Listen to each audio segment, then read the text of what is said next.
Right there is the remote, and in order to replace the battery for it, notice where you see this button and this key portion right here, there's actually a spot right here in the middle, and we have to use a screwdriver just like this. Here I'm trying to zoom in to show you guys. This is that spot right there. What we'll do is we'll punch in the screwdriver just like that, and then while holding the screwdriver like that, we will tilt it upside.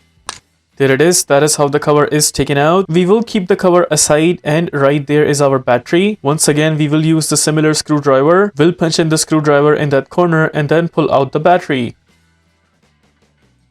And there it is. That is how the battery is taken out. And notice it is a CR2032 type battery. In my case, the battery is good, so I'll be installing it back. But in your case, if you have a new battery and you want to install it back, just make sure the plus sign you see right there, it should actually stay at the top. Now to punch in the battery in that spot right there, first make sure it is slided in that position, just right here. Once the battery is slided in, then we will just press it downwards.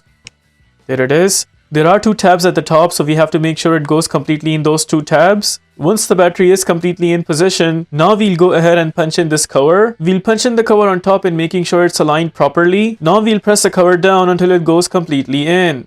One side is completely in, and it seems like it's also in from the other side as well. Now we'll press and hold this button right there and then press the key downwards. With that, we are done with the replacement of battery for this remote. If this video helps you in any way, please consider liking this video and subscribing to our channel.